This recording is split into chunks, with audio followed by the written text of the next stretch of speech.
Capítulo 11. Los reinos helenísticos desde la muerte de Alejandro a la intervención de Roma. Por Arturo Pérez Almoguera, Universidad de Lleida. 1. Características generales. Las fuentes. 1.1. El helenismo.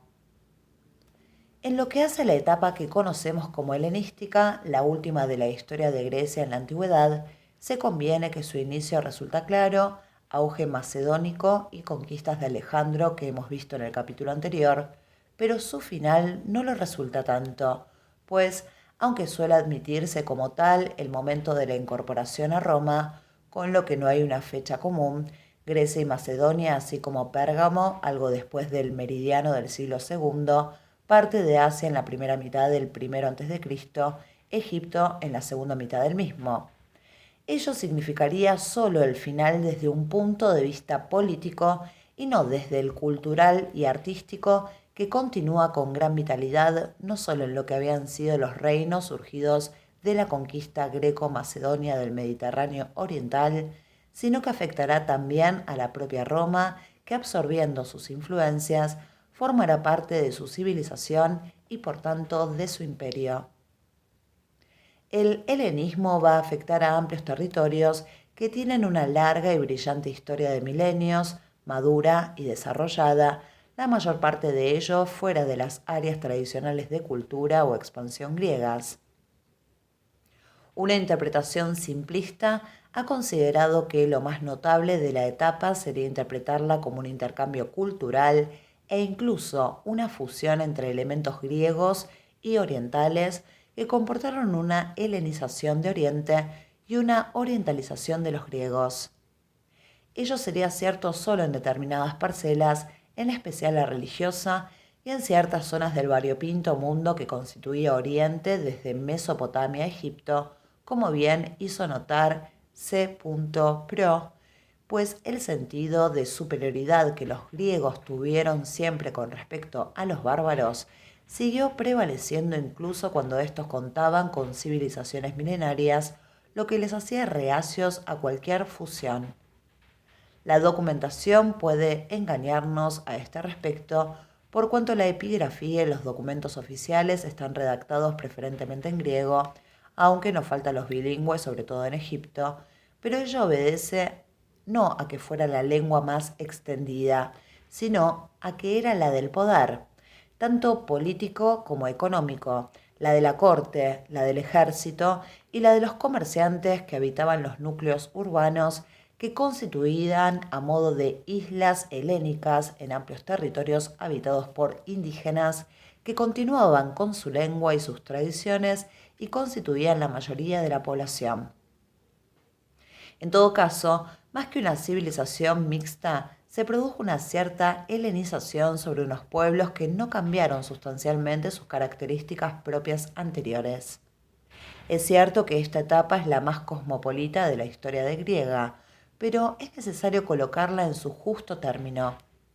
El cierto desprecio que los griegos tuvieron con respecto a los bárbaros se dio también para con los egipcios, y ello es importante por cuanto se suele recurrir a Egipto como el ejemplo más claro en que se dio la más completa simbiosis cultural. Es verdad que había una cierta admiración por este país y su milenaria historia que dejó bien patente Heródoto en su visita al mismo, o el simple hecho de que, por prestigiarse, la Tebas de Beocia quisiera en sus leyendas que en su fundación hubieran intervenido elementos de la Tebas del Nilo, pero también es cierto que ello no eximió a los egipcios de ser considerados inferiores, aunque en menor grado que otros pueblos, y aún más significativo el que los reyes de la dinastía tolemaica ignoraran la lengua del propio país en que reinaban, excepción hecha del última en realidad, monarca Cleopatra VII. La lengua que va a imponer como común a todo el oriente helenístico es el llamado griego de la Koiné, de base jónica y más concretamente ática, que se convierte en la lengua internacional por excelencia. Por supuesto, en esta modalidad se redactarán los documentos públicos y privados, pero ello no significó que desaparecieran las variantes lingüísticas locales, tan diversas desde que tenemos noticias en la época arcaica, ni tampoco las indígenas, aunque apenas nos hayan dejado documentos. Lo que tan rápidamente había conquistado el joven rey macedonio se fraccionaría en diversos reinos, pero en lo económico constituía un mundo unido que por una parte contrastaba con el del mundo colonial griego anterior, que tenía un carácter muy limitado, y por otro significaba la incorporación a los circuitos comerciales de países que habían permanecido cerrados hasta entonces, junto a otros que contaban con una larga tradición de intercambio como Egipto, Siria, Asia Menor y las costas de Palestina, que además eran las zonas más ricas del mundo antiguo. 1.2. La monarquía helenística. Una característica fundamental de la etapa será la aparición de la monarquía de nuevo en la historia griega. En realidad, se trata de una reaparición, pues ya se había conocido en épocas micénica y oscura, desapareciendo en la arcaica, salvo en la conservadora Esparta, pero en estos momentos era algo muy lejano y además una institución poco considerada como forma de gobierno, más propia de bárbaros que de helenos, que provocaba pocas simpatías cuando no hostilidad. Incluso cuando la realidad había convertido a determinados gobernantes en auténticos reyes, se había rehuido de la designación de basileus. La monarquía helenística no enlaza con una tradición anterior, más o menos lejana, ni como una evolución propia de la polis en crisis en esos momentos, sino que procede de la expansión a través de los éxitos militares de Macedonia y su originario carácter militar de conquista pesará mucho, siendo constantes las luchas entre los reyes por expandir la zona que administran. De ello es buen exponente el que de 14 reyes seleucidas, 10 murieran en batalla. Incluso de los sucesores directos de Alejandro, solo uno, Ptolomeo, no murió como consecuencia de acciones militares o de intrigas políticas.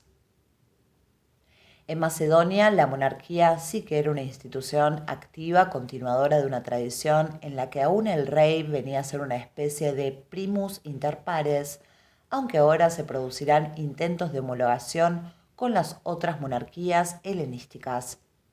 En Oriente, el rey tendrá carácter absoluto, enlazando con tradiciones locales anteriores e incluso, como en Egipto, identificándose la figura real con el propio Estado, detentando el poder ejecutivo, legislativo y judicial, en virtud de una larga tradición que se remonta al lejano Imperio Antiguo. En realidad, las monarquías orientales eran otra cosa con respecto a la Macedonia y entraba, mucho más que ésta, en conflicto con la mentalidad griega, un personaje que a veces se consideraba representante de la divinidad cuando no tenía él mismo carácter divino, y unos súbditos irresponsables políticamente que acataban cuanto de él procedía y ante el que se rebajaban, estaba en las antípodas de su mentalidad. De todas maneras, aunque la prosquinesis, gesto de adoración u otras formas externas de sumisión humillante al monarca fueran generales entre los orientales, comenzando por la recién desaparecida monarquía persa, salvo en Egipto, los monarcas nunca se habían considerado divinos. La asunción de ese carácter será una más de las novedades que la monarquía helenística trajo consigo, con la costumbre de divinizar a los monarcas a su muerte, generalmente por sus sucesores, como previamente se había hecho con Alejandro Magno en vida, y contarán con un cuerpo de sacerdotes que cuidaban de su culto. Incluso a algunos se les llegó a divinizar también en vida, como a Demetrio Poliorcetes, junto a su padre Antígono en Atenas en 291 a.C. La divinización no afectará solo a los monarcas, sino a otros miembros de la familia real como esposas o hermanas.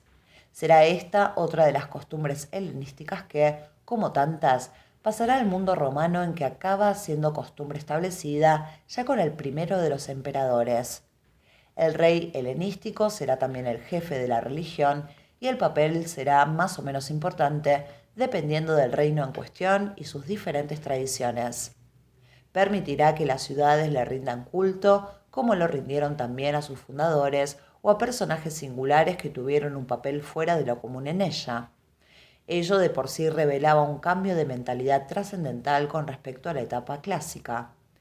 Ahora sobre lo colectivo privaba el culto a la personalidad, pues era una persona específica la que había ejercido su poder benéfico o la que había salvado la ciudad a sus moradores en un momento dado. Dado que la mayoría de los súbditos no serán precisamente greco-macedonios, se plantearán no pocos problemas en la administración al no tener los monarcas relación con el país que gobiernan, pero a la vez significará la necesidad de mantener ejércitos permanentes de mercenarios, en su mayoría greco-macedonios, aunque no exclusivamente, pero no había indígenas, al menos en los pueblos superiores, como lo eran también los componentes de su guardia personal para neutralizar posibles revueltas. Con su enrolamiento se solucionaba en parte un problema social endémico en Grecia al ofrecérseles unas expectativas de las que carecían en sus tierras de origen. La pérdida de peso específico de Grecia se tradujo también, pues, en una disminución demográfica en beneficio de los nuevos reinos. Esta no solo afectó al ejército, pues se establecieron muchos en las florecientes ciudades, pero sí constituyó uno de los elementos más importantes. Los reyes tendrían más confianza en ellos que en los indígenas. En Egipto, los mercenarios greco-macedonios, ya desde tiempos del primer Ptolomeo, fueron establecidos en puntos determinados del país y recibieron un lote de tierras para ellos y sus familias. Por otro lado, los indígenas, a su vez, dada la amplitud territorial y las fronteras más o menos combatientes, no constituían una unidad y diversos pueblos se encontrarán bajo la autoridad de un mismo rey, lo que tampoco constituye una novedad en Oriente por los antecedentes imperialistas que, con más o menos fortuna, se producen allí desde fines del tercer milenio antes de Cristo. La homogeneidad en lo que al mundo autóctono se refiere se dio solo, como tantas veces se ha repetido, en el Egipto de los Ptolomeos, pero en todo caso en lo que se refiere al Egipto estricto, pues los Ptolomeos reinaron también durante un tiempo en Chipre y en la Cirenaica. Solían situarse guarniciones en los lugares más susceptibles de conflicto interno y en los lugares fronterizos que, en el caso del próximo Oriente Asiático, no estuvieron nunca bien definidos y, como pasaba desde las primeras culturas urbanas, expuestas además a frecuentes razias de pueblos marginales. Los galos o gálatas, también conocidos por la escultura pergamina, son un ejemplo de ello. No es de desdeñar precisamente, por otra parte, el importante papel que en la difusión de la lengua y cultura griegas tuvieron los mercenarios. El rey helenístico se rodeará de ayudantes y consejeros, los etairoi o amigos, elegidos personalmente con total libertad, que representarán un papel similar al de ministros, por lo que solían ser los más fieles y en muchos casos los más capaces, sin que tenga especial significado su origen social, que podía no ser necesariamente noble, aunque no será extraña una tendencia a convertir los puestos en hereditarios.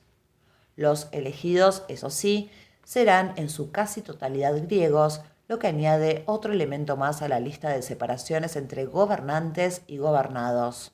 La elección por parte del rey de su sucesor es posible dada la tradición macedonia, aunque lo cierto es que suele ser siempre su heredero natural, el varón primogénito, lo que enlaza con las tradiciones monárquicas orientales o, de faltar el familiar más cercano.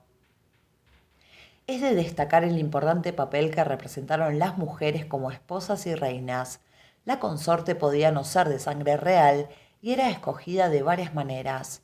La consideración de la esposa real también dependió del reino en cuestión, aunque desde luego es superior a la que había tenido en Macedonia, pudiendo intervenir activamente en la política, más de hecho que de derecho.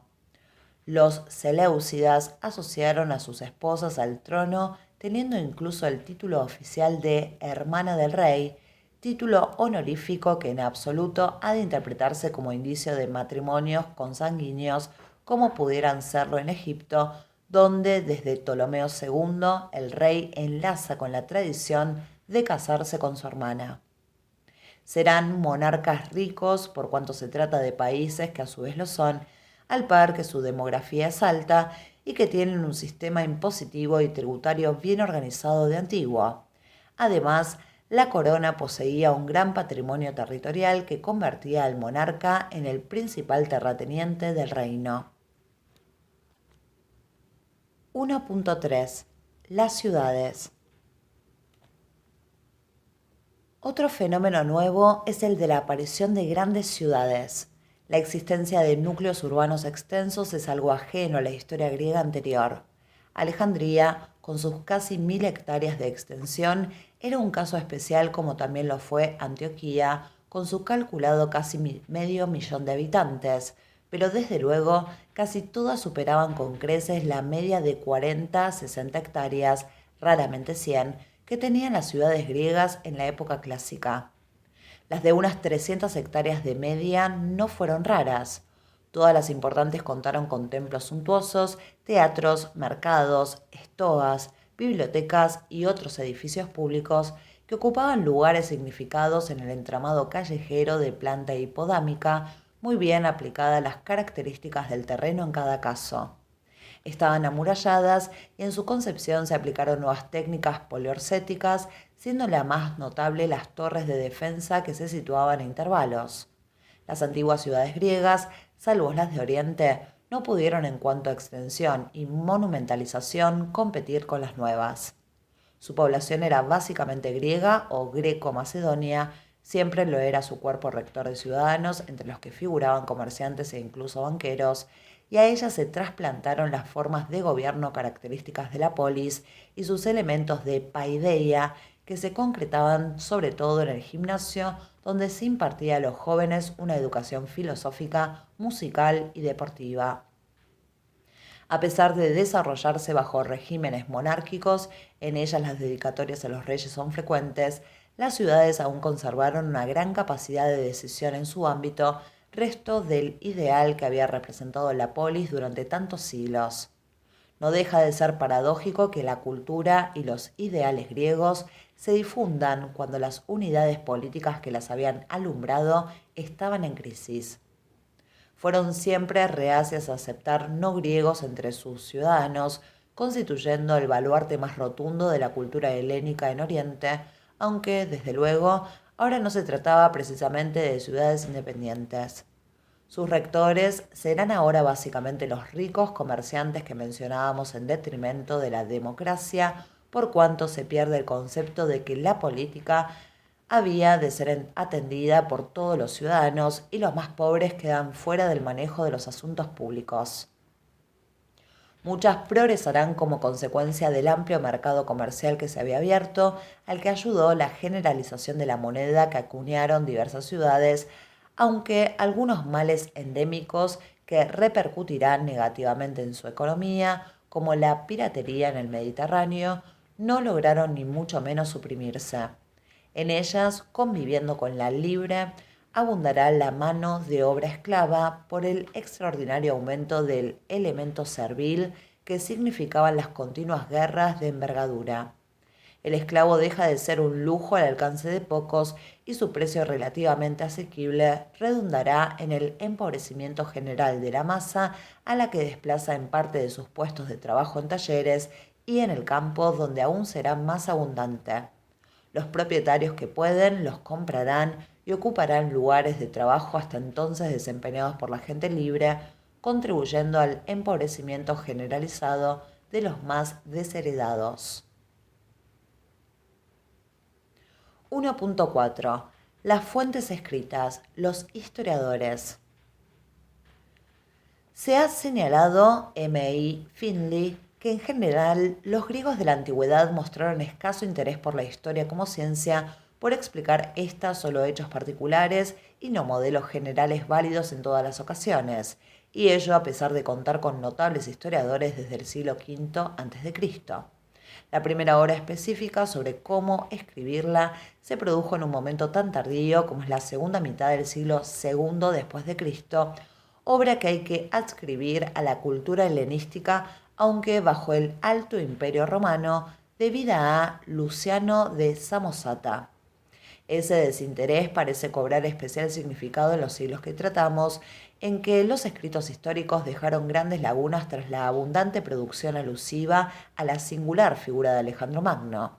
A pesar de su reducido número, los que se produjeron en el siglo III se vieron además extraordinariamente afectados por la tendencia general a realizar resúmenes o compendios, consecuencia de una moda en los hábitos de los lectores contemporáneos e inmediatamente posteriores, por lo que su conocimiento es aún más parcial y las lagunas se agrandan.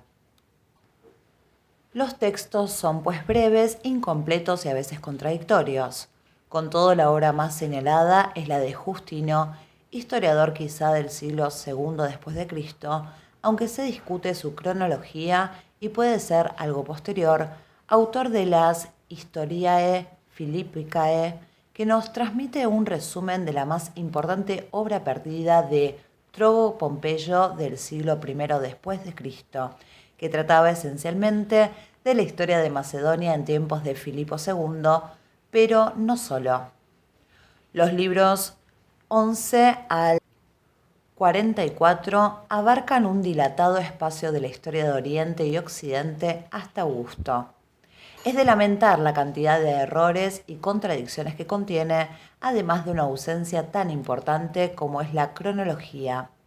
En conjunto, su obra es censurable en muchos aspectos, pero adquiere un singular valor al ser la única con que contamos para algunos de los trascendentales momentos de los años posteriores a la desaparición de Alejandro.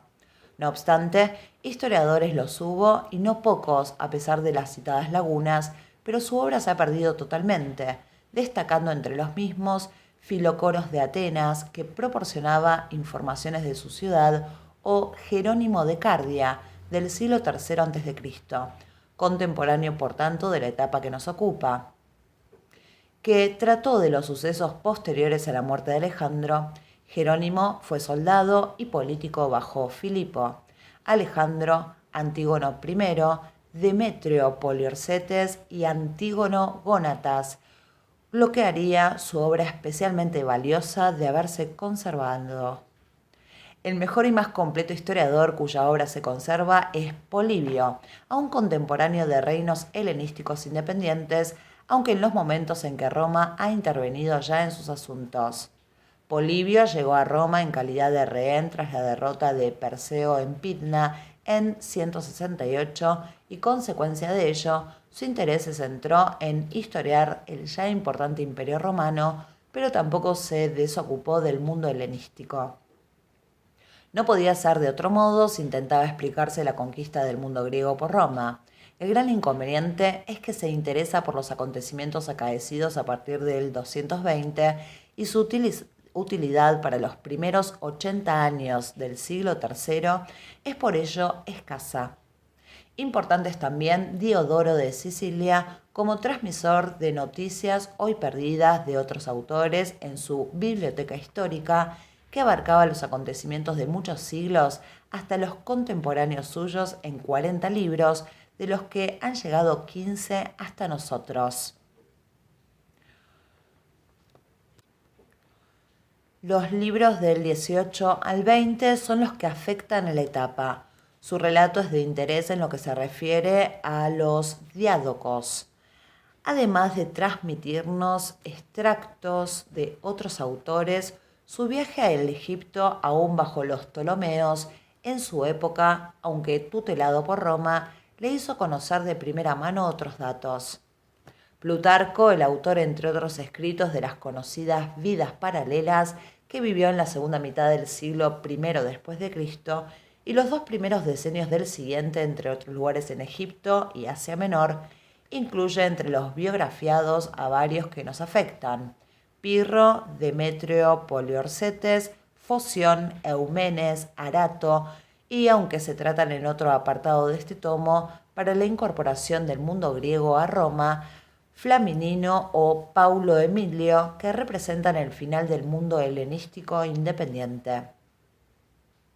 Flavio Josefo, historiador judío del siglo I después de Cristo, que llegó en su madurez a ser ciudadano romano, compuso su Velum Judaicum o Velum Judaicum tras la caída de Jerusalén en el 70 después de Cristo.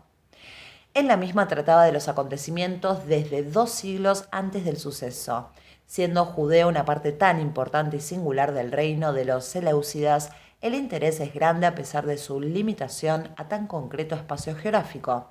Igualmente es útil su Antiquitates Iudaicae, obra compuesta con posterioridad a la anterior. El macedonio Polieno es autor de las estratagemas en tiempos de los emperadores Marco Aurelio y Vero, que por cierto lucharon como los seleucidas contra los partos. En ella se refiere a diversos reyes y personajes singulares helenísticos, pero su valor es escaso al no darnos, como pasaba con Justino, un discurso coherente, carente por lo demás de datos cronológicos. 1.5. Pensamiento y ciencia. Como las etapas anteriores, la filosofía conoce un gran momento. Descuella a Aristóteles, tutor del joven Alejandro, que compuso, entre su ingente obra en gran parte desaparecida, hacia 330 a.C., su Política. Su interés es que, a pesar de la época, sigue considerando la polis como el marco ideal. El hombre es un animal político por naturaleza, aunque comience a patentarse pronto la imagen del cosmopolita ciudadano del mundo y el propio Aristóteles fuera protegido por Antípatro, general de Alejandro, que éste dejó como gobernador en Macedonia y Grecia mientras realizaba sus campañas asiáticas. La escuela aristotélica, todo y ser más valorada en etapas históricas posteriores que por sus contemporáneos, contó con notables seguidores de los que prácticamente conocemos algún escaso fragmento o una parte mínima de su obra, no suficiente desde luego como para poder rastrear datos notables que interesen al historiador, y ello cuando no hay que recurrir inexorablemente para saber algo de estos a la obra tardía de Diógenes Laercio de la primera mitad del siglo III después de Cristo, vidas y opiniones de los filósofos ilustres, en especial en lo que respecta a Epicuro, de tanta trascendencia en sus tiempos y en los posteriores. Papiros carbonizados de su obra se documentaron en Herculano, cubierta por la erupción del Vesubio en el 79 después de Cristo, aunque se haya distorsionado banalizando su pensamiento original basado en el hedonismo y el placer al morirse el alma al unísono que el cuerpo. El placer es el bien. Como fuere, sus doctrinas tuvieron eco en todo el mundo helenístico, siendo importantes las principales ciudades, tanto en Asia como en Egipto, en su divulgación. El papel de sucesor en el liceo que había fundado Aristóteles en Atenas fue Teofrasto, amigo de Ptolomeo I de Egipto. Antes nos hemos referido al término cosmopolistes, acuñado en el siglo IV a.C. por Diógenes, muerto pocos años antes de Alejandro, el más destacado representante de la escuela cínica, pero no tuvo especial incidencia por cuanto, como recuerda C. Pro, tal escuela representaba un movimiento contracultural minoritario. La mayoría de los pensadores griegos seguían convencidos de la superioridad del heleno sobre otros pueblos. Particular interés tiene también la literatura científica, que no constituía algo separado de la filosófica, como no lo eran tampoco las matemáticas, la geometría y las ciencias naturales. Las aportaciones en esta época son muy superiores a las de etapas anteriores, aunque se ha achacado su escasa aplicación práctica.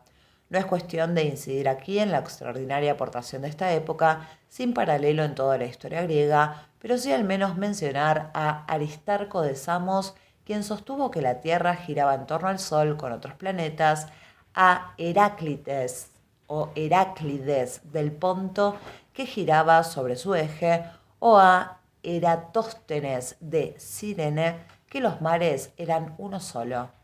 Especial interés tiene para nosotros Ptolomeo, que desarrolló su actividad en Alejandría en el siglo II después de Cristo, durante el Alto Imperio Romano, por tanto, por los datos que proporciona al darnos la más completa relación de las ciudades del imperio en su geografía.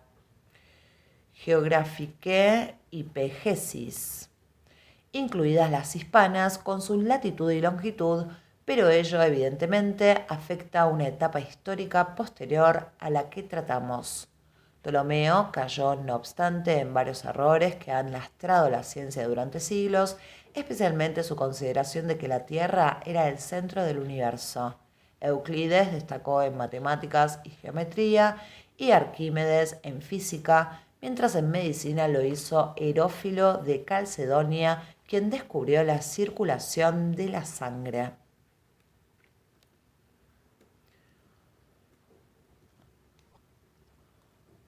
1.6. Epigrafía, papirología y ostraca.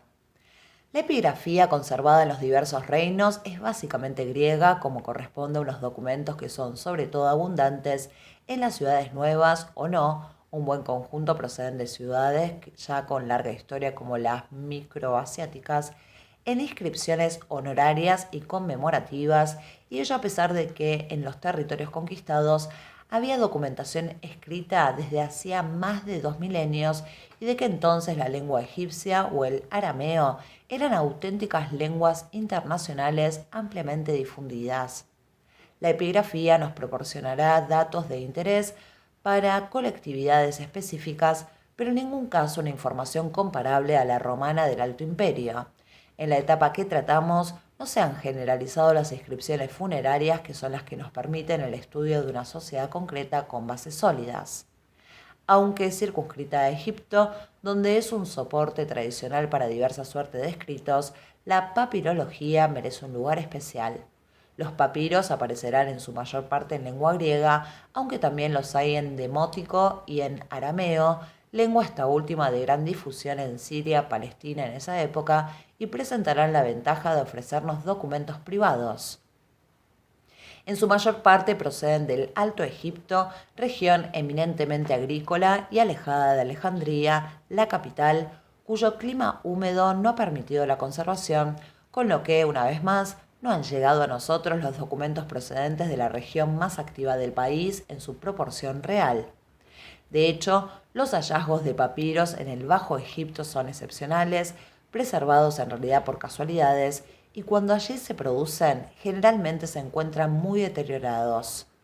Los papiros se conservan además de documentos contemporáneos, copias de textos literarios griegos, algunos de extraordinaria importancia, obras de autores conocidos de las épocas arcaica, clásica y helenística, sobre todo de las dos primeras, que se habrían perdido para siempre de no ser por ellos. Evidentemente, ello rebasa el marco cronológico que aquí tratamos, pero es preciso aludir por su importancia cultural a los hallazgos de Oxirrinco en el Fayum, acaecidos a partir de mediados del siglo XIX, entre cuyos casi 3.000 papiros se conservaban poemas de Safo y Baquílides, comedias de Menandro o la Constitución de los atenienses de Aristóteles. De hecho, la papirología fue una ciencia que adquirió gran desarrollo a partir de estos hallazgos. Por supuesto, hay también textos científicos, pero la mayor parte de papiros egipcios son cartas particulares, contratos, textos legales, fiscales y otros elementos administrativos que son los que nos dan la información contemporánea. No hay, sin embargo, documentos históricos propiamente dichos. Un buen conjunto del siglo III es el procedente del Sarepeum de Memphis. La nómina de los conocidos, ya abundante de por sí, aumenta como consecuencia de la costumbre de que, cuando el papiro era amortizado, se utilizaba en la composición como cartonaje de cajas mortuorias a las que se daba la forma del difunto. Un cuidadoso trabajo permite ir separando las capas y recuperar unos documentos ya desechados en la antigüedad. En Egipto también se conoció el pergamino, pero el papiro seguirá siendo mayoritario y el primero no tendrá importancia en el país del Nilo hasta una etapa post-helenística. Otro tipo de documentación extraordinaria que nos ofrece el Egipto tolemaico son los miles de ostraca llegados a nosotros, aunque el nombre se aplica también a fragmentos de caliza en que se realizan esbozos de pinturas o de edificios. La mayoría corresponde a trozos de alfarería rota con escritura. Los fragmentos de cerámica vienen a suplir lo que en nuestros días constituye el papel, toda vez que el papiro era caro y por ello poco indicado para soporte de textos cotidianos, cartas, notas, cuentas privadas, etc. Máxime cuando las características de la cerámica corriente egipcia permitía escribir con tinta sobre ella. Son de gran valor por ofrecernos inestimables datos sobre la vida cotidiana de elementos sociales no pudientes, incluso de recursos limitados, pero que siempre se trataba de griegos o macedonios, no de indígenas. 1.7. La arqueología. Las fuentes arqueológicas son muy abundantes como corresponde a tan amplio espacio geográfico y a la riqueza de los reinos, sobresaliendo entre ellas el buen número de ciudades auténticamente monumentales a las que, por primera vez en el mundo griego, se puede tachar de grandes ciudades, muchas de ellas de nueva fundación o con antecedentes de escasa entidad, Alejandría, Antioquía o Pérgamo, entre otras, pero también se asiste a la revitalización de otras de larga historia, Éfeso o Pela, la propia capital macedonia. Una planificación urbanística previa hace que en todas prive la planta hipodámica, calles rectas paralelas de norte a sur cortadas por otras, también paralelas de este a oeste, pero no aplicada de forma mimética. Uno de los mejores ejemplos, y más tempranamente conocido por la investigación, es Priene en Asia Menor, con una sabia adaptación al terreno donde se alza, ubicada en una ladera junto a una acrópolis, no exenta de escenografía tan común a otras ciudades de la época y que tanto éxito tendrá entre los romanos en su municipalización provincial de época de Augusto y posteriores. Otro caso especial lo constituye Delos por la cantidad de datos que ha aportado para la etapa. A ellas habría que añadir muchas más cuya investigación continúa en nuestros días. Novedad serán también las ciudades periféricas, no estrictamente griegas, que se helenizan, como es el caso entre otros de la rupestre Petra, la ciudad de los nabateos. La actividad constructiva se centró sobre todo en las ciudades, pero no exclusivamente. Especialmente en Egipto, fue una etapa de gran actividad en la construcción de templos de los que tenemos buenas muestras en el Alto Egipto, lejos por tanto de Alejandría.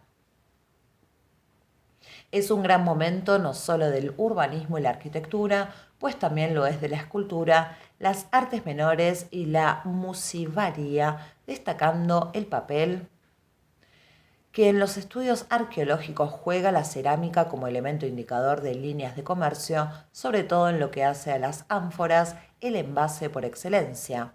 Añadamos, finalmente, que pese a los avances que han tenido lugar en los últimos años, son escasos los estudios de arqueología espacial que tanto se han prodigado para otras etapas.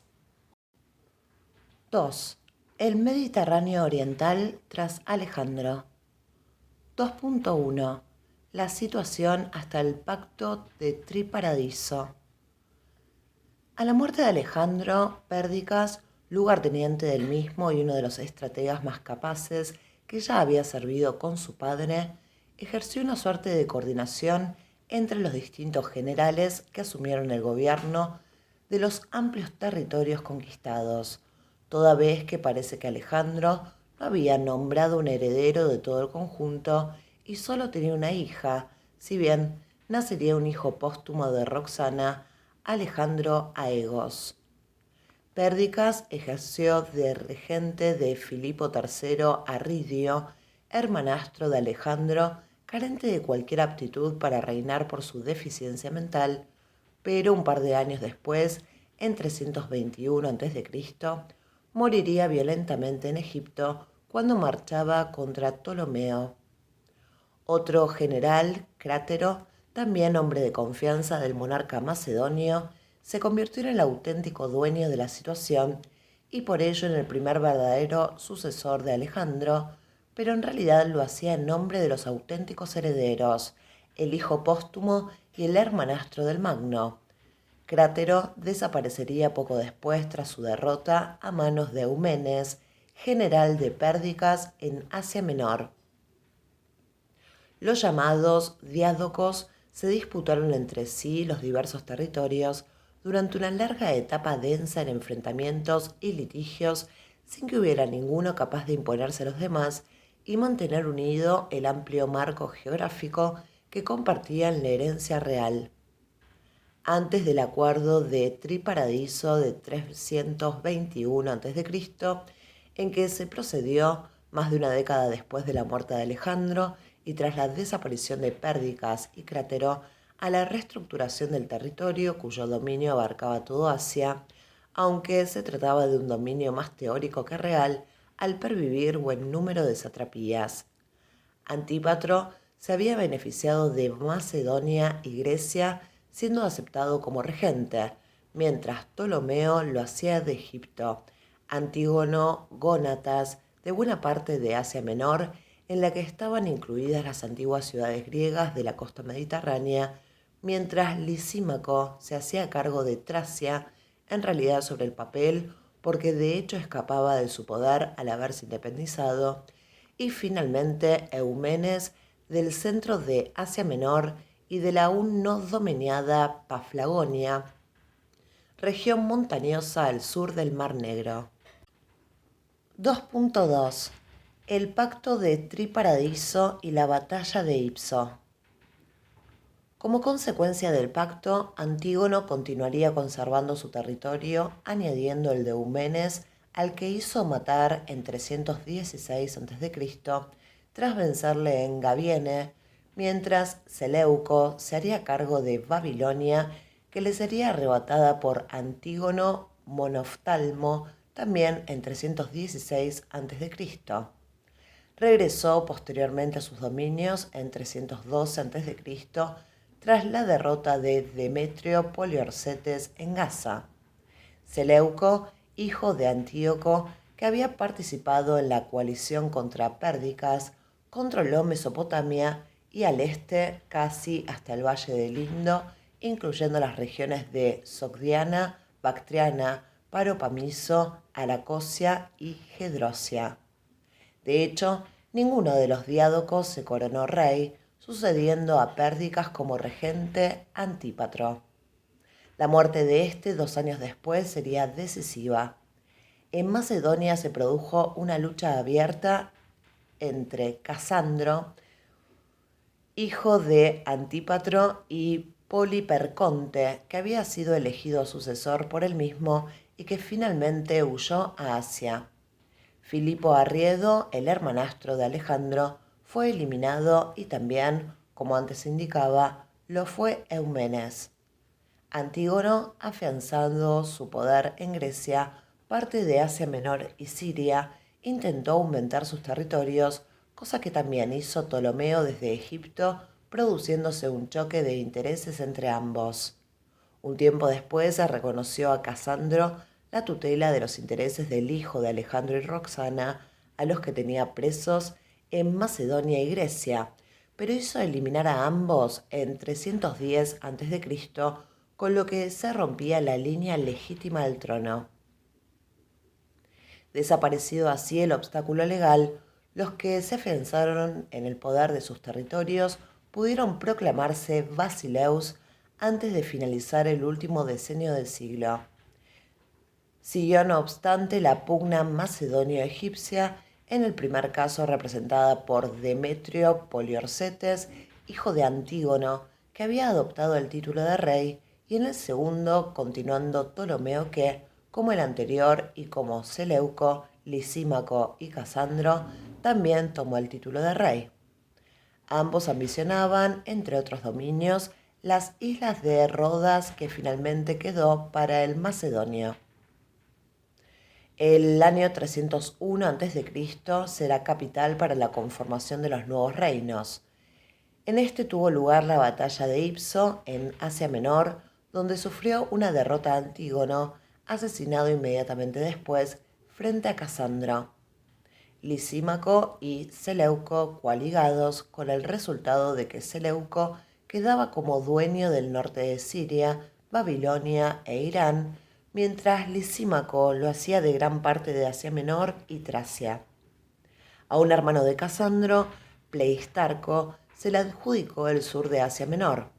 Los Ptolomeos continuaban en Egipto, la Cirenaica y el sur de Siria, y Casandro en Macedonia, con algunos cambios, los más significativos de los cuales serían el surgimiento del reino de Pérgamo y la desaparición de Pleistarco, expulsado de su territorio poco después y con fronteras oscilantes hasta 276 a.C., quedaron conformados los reinos que prevalecerán hasta la conquista por Roma. 3. Macedonia y Grecia. 3.1. La monarquía macedonia. A pesar de la innegable influencia que los vecinos griegos habían ejercido, sobre todo a partir de la guerra del Peloponeso, en la que habían intervenido los propios monarcas macedonios, aún más palpable a partir de Filipo, y de que su lengua fuera casi un dialecto, seguían prevaleciendo en Macedonia características diferenciadoras propias, especialmente en lo que hace a organización política y social, que la acercaban también a otros vecinos bárbaros del este y del norte como tracios e ilirios. Como se indicaba anteriormente, la monarquía que va a continuar allí en esta etapa no es sino la continuadora de una tradición local, monarquía que, por otra parte, se había visto ya envuelta en frecuentes luchas por el poder, relacionadas con la dificultad del monarca en hacer valer su autoridad sobre los nobles, luchas que ahora continuarán entre los miembros de la propia Casa Real. Igual ocurrirá en el vecino Epiro. Se trata de una continuidad que contará con un elemento nuevo, cual será ejercer su dominio sobre los griegos del sur, ensanchando el marco geográfico que supera con creces los anteriores territorios y pueblos homogéneos. Sin embargo, continúa siendo una monarquía nacional basada en la tradición que contrastará con las nuevas surgidas en Oriente que, sin perjuicio de que enlacen también en una medida muy importante con tradiciones anteriores, reinarán sobre pueblos diversos entre los que privan, como mínimo, las colectividades diferenciadas de greco-macedonios e indígenas. En Macedonia no se trataba tampoco de una monarquía absoluta como en las anteriores, pero su poder tendió a hacerse más fuerte sobre sus no pocas veces díscolos nobles, tradicionalmente iguales al rey, que a su vez eran jefes militares. El proceso se había iniciado y en buena parte consolidado antes con los argeadas, que a pesar de todo habían mantenido la asamblea de notables. Sin embargo, llegarían desde las formas tradicionales a convertirse en reyes absolutos como los otros monarcas helenísticos, aunque pervivieron diferencias. Un hecho a destacar es que Macedonia entra ya definitivamente y de lleno en el mundo de las ciudades. Si Pela, la capital, adquiere un urbanismo notable, también lo harán otras nuevas fundaciones como Casandrea y Tesalónica, destinada a esta última a tener un importante papel en el Imperio Romano y en el Bizantino. La muerte de Casandro en 298 a.C. y muy poco después la de su hijo mayor, Filipo IV, significó la división del reino entre sus otros dos hijos, Alejandro V y Antípatro, pero de nuevo intervino Demetrio Poliorcetes en 294 a.C., dio muerte a Alejandro y ocupó Macedonia y parte considerable de Grecia. Este, a su vez, fue expulsado por Pirro del Epiro y Lisímaco de Tracia, siendo finalmente hecho prisionero en Asia Menor por Seleuco, donde moriría unos años después, en 283 a.C. Lisímaco expulsó a Pirro del oeste macedonio y de Tesalia, pero fue al poco vencido y muerto en 281 a.C. por Seleuco en Curopedión. Seleuco sería eliminado por Ptolomeo Serauno, hijo del rey de Egipto, que se proclamó monarca de Macedonia, donde parecería o perecería en una de las correrías de los celtas que en su incursión había afectado incluso al santuario de Delfos. En 276 a.C., Antígono, el hijo de Demetrio Poliorcetes, recuperó su trono. Sus sucesores lo mantendrían hasta el 168 a.C. 3.2.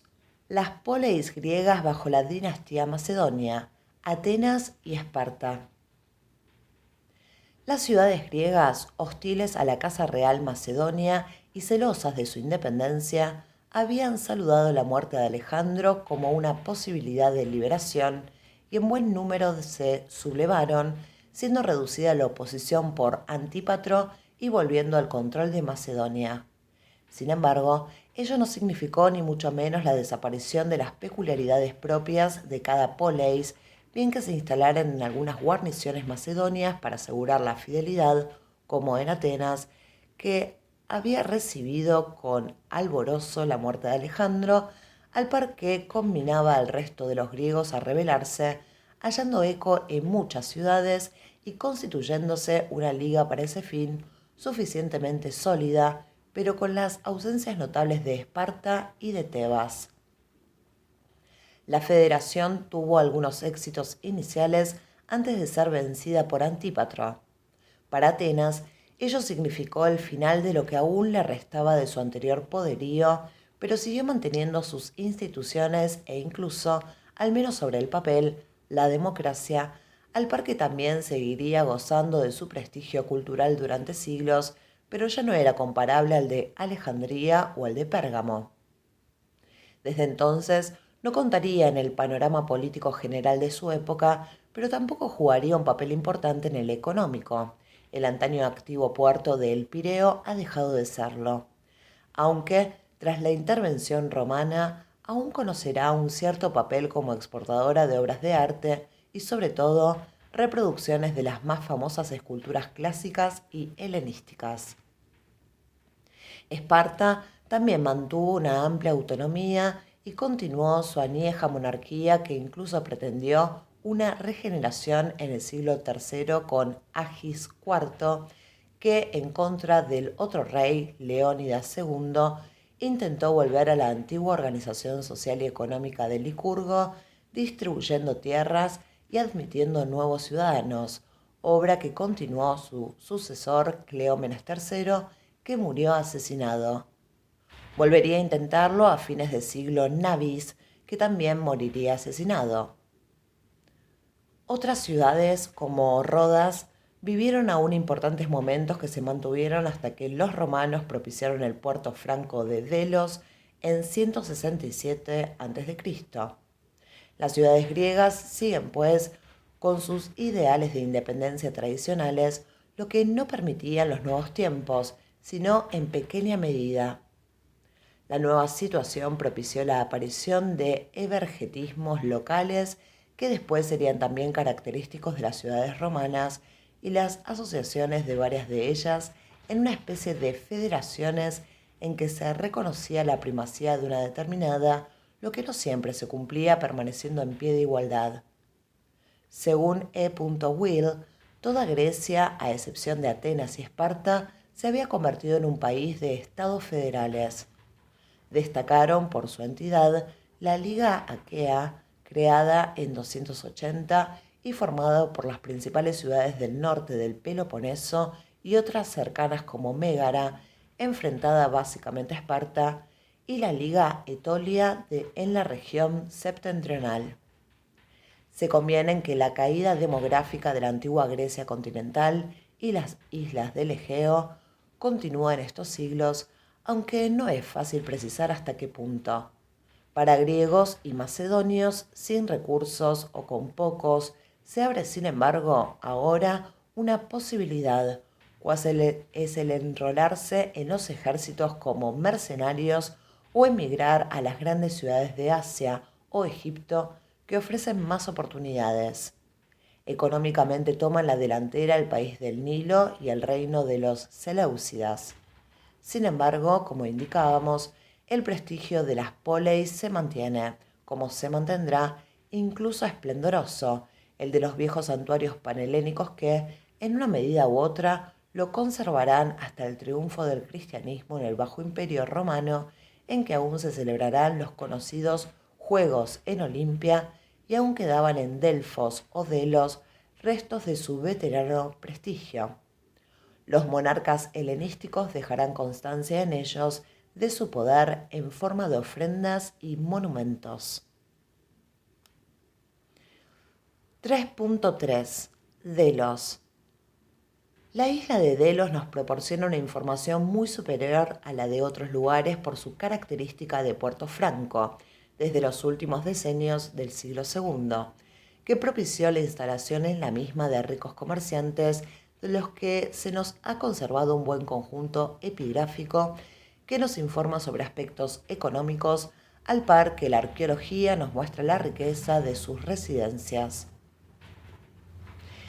Esta pequeña y árida isla del Egeo, donde se levantaba el santuario jónico por excelencia, el de Apolo, y que había sido el centro de la confederación que había capitaneado Atenas tras el éxito de Salamina y Platea en 480 a.C., se convirtió en el principal centro comercial del Mediterráneo. En 314 a.C.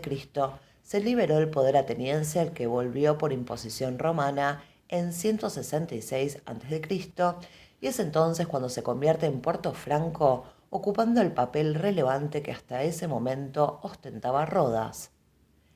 En el casi siglo que gozó de ese privilegio fue cuando se instalaron en ella grupos procedentes de todo el mundo helenístico y también del Mediterráneo central, que realizaron transacciones al por mayor de todo tipo de productos y también de esclavos, floreciendo en ella hasta el ataque de Mitrídates del Ponto en 88, en que comienza a decaer.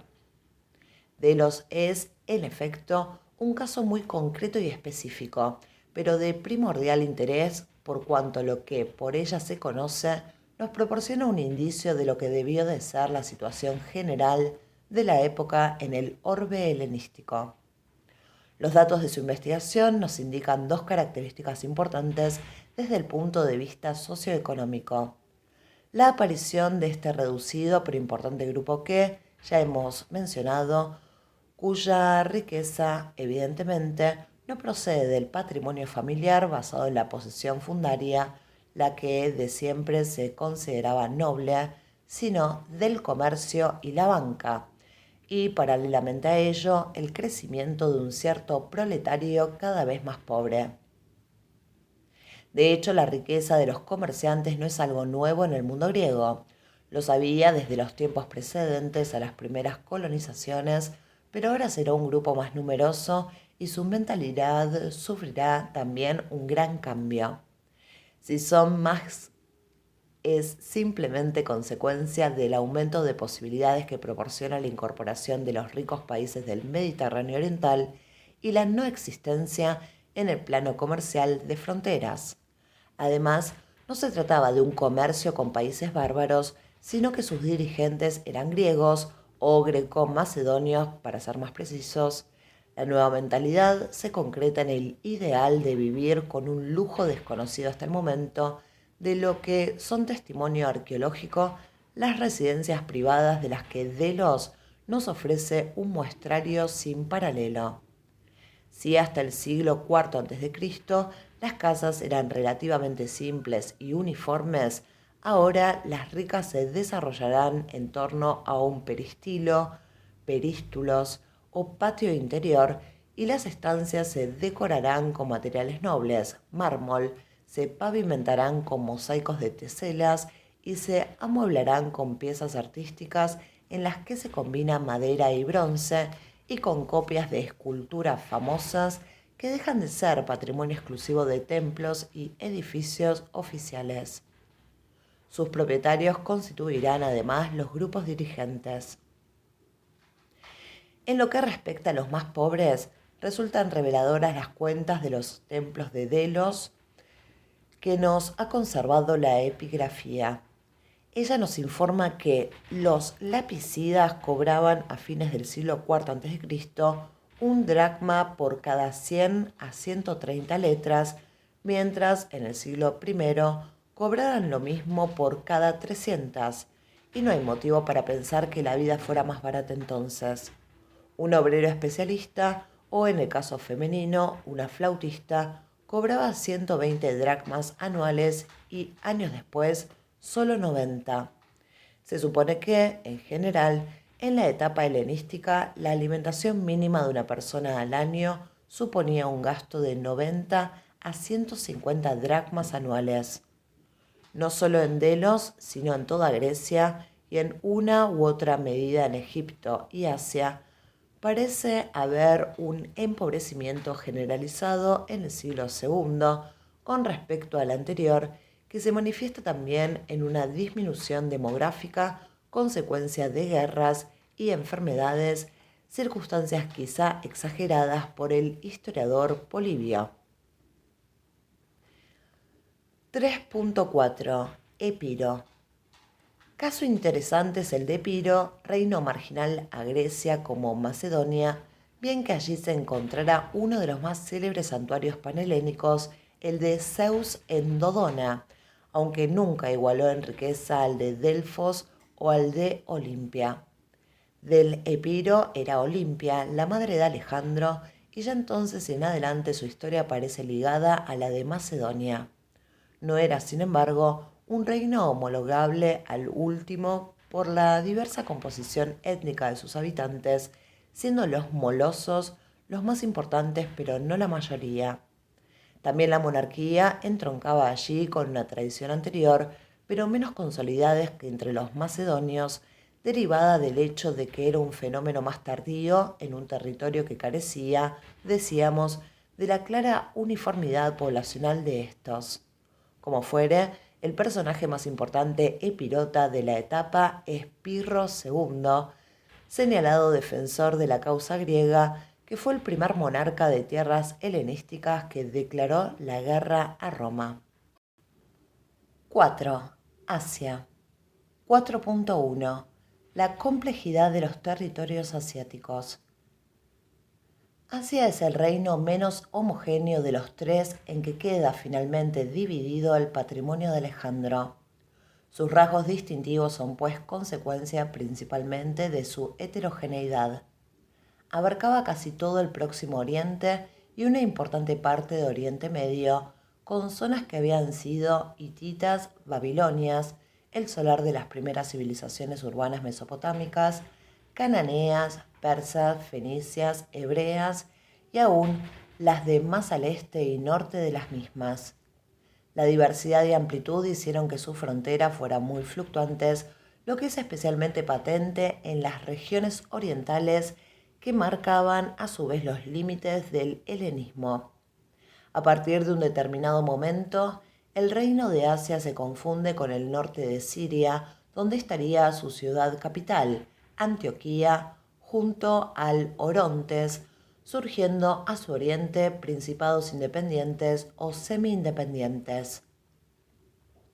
La dinastía de los Seleucidas se centró pues en el oeste y los territorios orientales que llegaban en principio hasta el valle del Indo y Pakistán fueron en la práctica desgajándose. En tiempos de Seleuco I Nicator, el dominio en su máxima extensión llegaría hasta el Ganges. Seleuco, hijo de Antíoco, el general de Alejandro, había sido gobernador de Babilonia. Él la había conquistado y contaba los años de su reinado a partir de tal acontecimiento en 321 a.C. y había luchado contra Antígono Monoftalmo, consecuencia de lo cual fue su exilio a Egipto, del que regresaría tras su victoria en Gaza en 312 a.C. Fue rey desde 305 a.C. e instaló su capital en Seleucia del Tigris, fundada por él. Había casado con Apama, hija del gobernador de Bactriana, y renunciando al valle del Indo a favor de Chandragupta, fundador del primer imperio de la India, de quien fue amigo. Sus territorios orientales serían gobernados en calidad de corregente por su hijo Antíoco. Desde la batalla de Ipsos en 301 a.C., ocupaba, entre otras tierras, lo que había constituido el núcleo por excelencia del imperio persa, a pesar de que logró detener las apetencias de Demetrio Poliorcetes en Cilicia y asentarse en las costas de Asia Menor. No pudo evitar que la parte meridional de Siria fuera ocupada por Egipto, ni reducir a Mitridates I en el Ponto.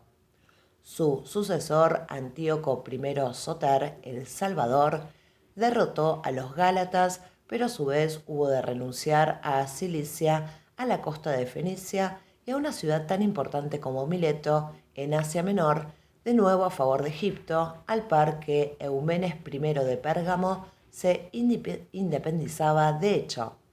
Le sucedió Antíoco II, que retornó a sus dominios Mileto y la Jonia, los territorios perdidos del mediodía sirio y parte de Cilicia, pero a su vez perdió Bactriana en beneficio de Diodoto, gobernador que se declaró independiente, mientras que Arsaces I fundaba el reino de Partia, reino que causaría no pocos problemas en el futuro, incluso a los romanos hasta la época de Trajano.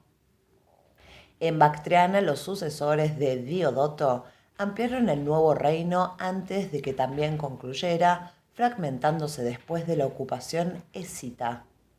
En el mejor de los casos, los nuevos reinos de Partia o Bactriana aparecerán como aliados del rey Seleucida, y ellos solo en determinados momentos, como en la época de Antíoco III, en las dos últimas décadas del siglo III. Seleuco II, hijo de Antíoco II, contó con la hostilidad de Berenice, segunda esposa de su padre e hija de Ptolomeo II de Egipto, que intentó la ascensión al trono de su hijo, hermanastro de Seleuco. Ello provocó la llamada Guerra de Berenice en 246 a.C. Los asesinatos de la madrastra y del hermanastro provocaron la invasión de Ptolomeo III, que ocupó de nuevo las costas de Siria y de Asia Menor, y unos años después, en 236 a.C., fue vencido en Ancira por Antíoco Hierax, gobernante de Asia Menor y hermanastro suyo, ayudado por Mitridates II del Ponto y los belicosos vecinos gálatas. El hijo de Seleuco II, Seleuco III Soter o Serauno, moriría pronto asesinado. Lo sucedió Antíoco III el Grande en 223 a.C., su hermano, que logró recuperar parte del territorio perdido ante Pérgamo y del de Mesopotamia y reducir a los partos, pero no pudo evitar la pérdida de la mayor parte de la costa siria, vencido por Ptolomeo IV de Egipto en la batalla de Rafia, que recuperó después tras su victoria en Panio en 200 a.C., que logró detener las apetencias de Macedonia en Asia Menor. Estableció relaciones con Sofagaceno de la India, que le reconoció como protector, y firmó un tratado con Egipto que aún conservaba Chipre frente a sus posesiones. Es, sin duda, el último gran restaurador del imperio y el primero que hubo de enfrentarse a Roma, que le venció en la batalla naval de Mioneso en 190 a.C. y en Magnesia en el mismo año. Consecuencia de ello fue la entrada de un ejército romano en Asia Menor. Sus posesiones en la misma fueron repartidas entre Pérgamo y Rodas y hubo de satisfacer una fuerte indemnización. No se detuvo la expansión a pesar de ello con su hijo Seleuco IV Filopater, rey desde 187 a.C., asesinado en 175 a.C. Su hermano Antíoco IV Epifanes hubo de plegarse a las imposiciones de Roma y renunciar a la disputa territorial que tenía con Egipto, aunque la vitalidad del reino aún se muestra en hechos como la refundación de Babilonia en 166 a.C. Desde ese momento, la intervención de Roma fue constante y la desintegración del reino se vio favorecida por las continuas luchas familiares por el poder, pródigas en enfrentamientos y asesinatos. En el 64, Siria pasó a ser provincia romana. 4.2. Sociedad y economía. La diferencia entre greco-macedonios e indígenas adquirirá en las tierras asiáticas su mayor expresión. Los primeros habitarán sobre todo en ciudades, precisamente las ciudades serán el elemento principal de cohesión de territorios tan dispares, y desde luego serán los rectores de las mismas los que continuarán la tradición griega, fueran estas nuevas o no. Población griega ya la había desde la Edad del Bronce en las costas de Asia Menor, con no pocas ciudades importantes muy celosas de su autonomía, como antiguas poleis que eran, especialmente las jonias, pero no solo eso. En esta etapa conocerán un gran auge Priene, Éfeso, Mileto o Esmirna, entre otras. Con ellas rivalizarán ciudades nuevas fundadas más al sur, ya en Siria, como Antioquía, Apamea del Orontes, o aún más al sur, como Gerasa, fundada en el segundo cuarto del siglo II a.C., que en cierto modo venían a ser herederas de las antiguas ciudades comerciales semitas como Ebla, Ugarit o Damasco, que habían descollado también en la Edad del Bronce. Las ciudades nuevas funcionaron de manera similar a las más antiguas helenas en lo que a instituciones se refiere. Eran centros que formalmente gozaban de amplia autonomía, pero el rey estaba lógicamente por encima de ellas y al mismo tributaban a pesar de que el propio monarca limitaba en alguna medida su absolutismo mediante concesiones a las mismas. También las habitaban indígenas en proporción variable según las zonas. En algunas podían incluso ser mayoría, pero no participaban en su gobierno y en su funcionamiento. Además de las ciudades griegas nuevas o no, una serie de territorios conservarán también sus sistemas tradicionales de gobierno. La diversidad de pueblos indígenas solo tendrá en común su exclusión de los organismos de gobierno y oficiales en beneficio de los greco-macedonios.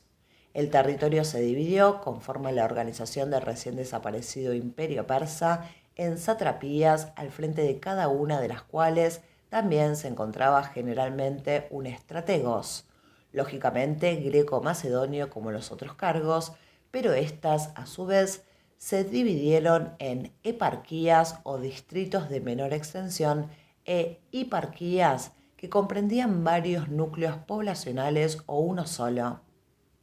Las diferentes tradiciones culturales y políticas, a veces radicalmente distintas, impidieron una organización similar a la que tuvo lugar en Egipto, y los intentos de helenización que impulsaron algunos monarcas, por otra parte sin excesiva resolución, no pudieron cristalizar por la continua inestabilidad política y la fluctuación de las fronteras. Por ello fueron bienvenidos los griegos que se establecieron en las nuevas ciudades. Las situadas al este tuvieron carácter militar al par que cuñas de colonización, a los que se otorgaba un lote de tierra constituyendo un grupo de campesinos libres, katoikoi, que tributaban a las arcas reales. A veces se concedieron a determinados personajes como pago de servicios, patrimonios agrícolas considerables que comprendían diversos lotes en que trabajaban indígenas campesinos, laoi, y eran responsables de la recaudación de impuestos de las mismas. Algunas tierras con sus campesinos fueron también asignadas a nobles autóctonos, aunque la tendencia era limitar el poder de estos. Por otro lado, los indígenas eran los que trabajaban también las abundantes tierras reales que, con la exclusividad de bosques y minas, constituían la riqueza de la corona, tan necesaria para alimentar las continuas guerras. Los laoi no podían abandonar las tierras que les estaban asignadas, incluso si cambiaban éstas de dueño. Solían vivir en aldeas y pagaban impuestos. Importantes y con larga tradición de propietarios, fueron también determinados templos en cuyas posesiones asimismo trabajaban gran número de campesinos indígenas y esclavos. De hecho, venían a constituir microestados al frente de los cuales figuraban sacerdotes hereditarios que se habían enriquecido a través de una historia de siglos que, por su arraigo, no pudieron ser eliminados aunque la tendencia de los seleucidas fuera debilitarlos en beneficio de las ciudades. 4.3. Pérgamo. Pérgamo en concreto constituyó un reino independiente desde Eumenes I, aunque sería su sucesor Átalo I, quien tras vencer a los gálatas tomó el título de rey en 230 a.C. No fue el único en Asia Menor. Otros reinos como Capadocia, Bitinia o el Ponto fueron en realidad independientes, al par que los gálatas se asentaban y daban nombre a la Galicia o la Galacia en el interior de la península. Ello sucedía cuando algunos delegados o gobernadores locales, nombrados por el rey seleucida, intentaron la secesión de sus territorios, como en el caso de Sardes en torno al 220 a.C., que no fue extraordinario, aunque tampoco fuera frecuente. Otro de los reinos fue Comagena, independiente desde 162 a.C., donde en el siglo I a.C. se fundó una dinastía que perduró hasta la etapa Flavia, constituyendo para Roma un importante baluarte en cuanto limitaba al este con los belicosos partos. Nemrud-Dag, tumba santuario de Antíoco I, colocado en el trono por Pompeyo, que se desarrollaba en 3 terrazas, es la más notable construcción que nos ha legado Comagena, célebre hoy por sus gigantescas esculturas y relieves en que la fusión de elementos griegos, no solo artísticos, con otros tantos persas, divinidades de carácter mixto, queda patente en el hecho de que Antíoco, en la decoración del monumento, quisiera dejar patente su pertenencia tanto a la familia de Alejandro Magno como a la de Darío. Por lo demás, siguiendo una costumbre oriental, fue divinizado en vida. Pérgamo fue una gran ciudad que llegó a rivalizar con Alejandría en cuanto a influencia cultural, y su importancia no decayó en la época romana, de cuya provincia de Asia fue germen. Fundada por Lisímaco, general de Alejandro, dejó en ella a Filetero mientras luchaba contra Seleuco, que acabaría venciéndolo en 281 a.C. Filetero se haría fuerte en la ciudad, sucediéndole su sobrino y heredero Eumenes I, que obtendría una victoria sobre Antíoco I, y a este su hijo Átalo, 241-197 a.C., que ensanchó su territorio y ya se alió con Roma, rechazando a los vecinos gálatas. Eumenes II, 197-159 a.C., favorecido por Roma, controló un amplio territorio que abarcaba desde el Helesponto, incluida Tracia y su riqueza minera, a Capadocia y Cilicia. Bajo su reinado, Pérgamo se convirtió en una de las más importantes ciudades del mundo helenístico, adornándola con grandes monumentos y creando su conocida biblioteca que contó con miles de volúmenes que, posteriormente, Marco Antonio trasladaría a Alejandría.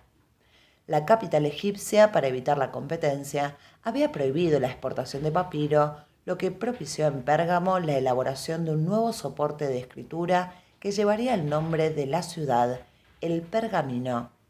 La industria del pergamino fue un monopolio estatal junto con la de perfumes y la textil que, con su explotación interior y sobre todo con su exportación, hicieron, junto a los tributos de las ciudades dominadas, rico al reino y favorecieron las grandes construcciones. Átalo II, 159 al 138 a.C., siguió recibiendo ayuda de los romanos, en este caso contra Prusias II, rey de Bitinia. Le sucedió Átalo III, 138 al 133 a.C., que, sin descendencia, dejaría en herencia el reino a Roma.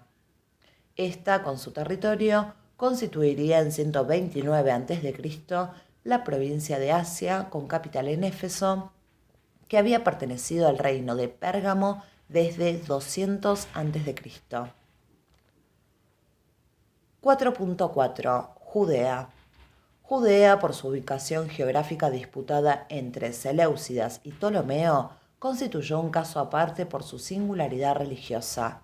Durante un dilatado periodo de tiempo, hasta 200 a.C., estuvo en poder de los Ptolomeos y un hecho destacable, por lo que sabemos a través del Eclesiastés, es que el pueblo no miraba con antipatía a los egipcios, mientras sus grupos dirigentes eran más proclives a los otros candidatos a dominar todo el territorio sirio-palestino, los seleucidas.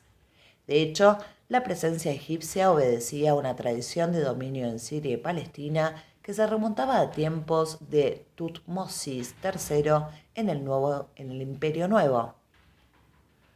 Fuera de Judea había importantes colonias judías en otros lugares de los reinos helenísticos y no se olvide que estamos hablando de mucho tiempo antes de la diáspora.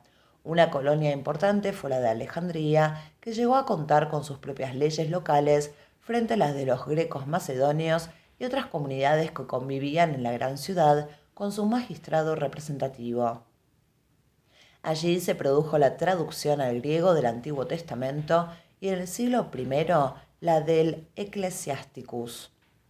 La agregación al imperio seleucida de Judea no se produjo hasta 198 bajo Antíoco III, y aunque en principio fue tolerante con las costumbres locales, los intentos de helenización que siguieron chocaron con una fuerte oposición por considerarlos los elementos ortodoxos tradicionales como contrarios a la ley mosaica, en cuestiones tan significativas como la construcción de un gimnasio en Jerusalén en el intento de convertirla en una ciudad helena con el nombre de Antioquía en tiempos de Antíoco IV. La oposición alcanzó su máxima intensidad cuando se intentó controlar el patrimonio del templo al par que sincretizara a Yahvé con Baal y Zeus. De hecho, fue saqueado por Antígono IV, necesitado de recursos para sus campañas. La rebelión de los macabeos en 168 a.C. trajo como consecuencia primero el reconocimiento de su religión en 164 a.C. y en última instancia en 141 a.C. la conquista de Jerusalén, donde se asentó la dinastía de los Asmoneos, de hecho independientes, que ya en el siglo I se hicieron con territorios vecinos en poder de los seleucidas, pero las disputas dinásticas favorecieron la anexión por Pompeyo en nombre de Roma en 63 a.C. Aunque tutelada, la dinastía asmonea duraría hasta 37 a.C., en el que Roma puso en el trono a Herodes el Grande. 4.5. Los nabateos. La tradición nómada en las zonas desérticas y semidesérticas continuó en la etapa helenística y nada se hizo para eliminarla por cuanto no constituía un significado peligro para los sedentarios. Algunos de estos pueblos jugaron un papel de primer orden en cuanto se especializaron en el transporte de determinadas mercancías suntuarias, pero también de esclavos. Los nabateos llegaron a ser significados especialistas en la ruta desde el Golfo de Aqaba en el Mar Rojo y de Arabia. Aunque en su origen eran nómadas, fundaron un activo reino caravanero en el siglo III a.C., que tuvo su capital en Petra, en la actual Jordania, cuyos barrocos monumentos rupestres constituyen una de las más originales muestras de la influencia helenística en los reinos periféricos y son el ejemplo concreto de la riqueza que llegaron a alcanzar. Aunque los soberanos seleucidas intentaron en vano anexionársela, fueron los nabateos quienes, en el siglo I a.C., llegaron a arrebatarles varios territorios y a sitiar Jerusalén. Lograron permanecer independientes cuando Roma dominaba ya Siria y Palestina, desapareciendo definitivamente su reino en la época de Trajano, que lo incluyó en la provincia de Arabia. 4.6. Los Gálatas. Un pueblo celta, los galos o gálatas, se había instalado en el interior de Asia Menor en la primera mitad del siglo III a.C., donde consolidarían un reino y constituirían un peligro latente por sus diversas razias y correrías en busca de botín que hicieron necesarias varias intervenciones de los reyes de Pérgamo, aunque también es cierto que en otras ocasiones realizaron alianzas con otros vecinos. Sus correrías llegaron en el siglo II a.C. a Grecia, Macedonia y Tracia. Las representaciones de Gálatas que produjo la escuela escultórica de Pérgamo, con su brillante ejecución y surrealismo, Gálata moribundo, Gálata dando muerte a su mujer, han dejado un testimonio singular de este pueblo. Con ellas, Pérgamo celebraba la liberación del peligro que representaban tras la creación del reino de Galacia en el siglo II a.C. 5. Egipto. 5.1. Los Ptolomeos. Egipto fue, sin duda, el más homogéneo de los reinos resultantes de las conquistas de Alejandro. Lo prueba el que desde 323 a.C., años de la muerte de este, hasta la batalla de Accio en 30 a.C., que significa su incorporación al Imperio Romano como provincia, estuviera gobernado por una misma dinastía a pesar de las continuas luchas familiares, la de los Ptolomeos, llamada también de los Lágidas, de Lagos, uno de los hombres de confianza de Alejandro y padre del primer monarca. Ptolomeo I Sóter, el primero de los reyes, previamente había sido general de Alejandro, en una ocasión le salvó la vida, y a su muerte sátrapa único de Egipto tras deshacerse de Cleómenes, con cuya colaboración debía gobernar el país, y tras la muerte de Pérdicas, que pretendía invadirlo. Reinó desde 305 hasta 283 a.C. y mostró ser el más capaz de los generales del Magno, aunque no renunció tampoco, ni él ni sus sucesores, a intentar unificar el fraccionado imperio, como los demás diádocos. El dominio egipcio fue efectivo durante todo el siglo III a.C. en Siria meridional y Palestina, que ya habían sido zona de expansión egipcia de forma efectiva desde el Imperio Nuevo y que ahora ocuparían incluyendo Judea. De hecho, Ptolomeo I quedó como dueño del sur de Siria tras la batalla de Ipso en 301 a.C., pero ya antes, en 313 a.C., había vencido a Demetrio Poliorcetes, hijo de Antígono, en Gaza en 312 a.C.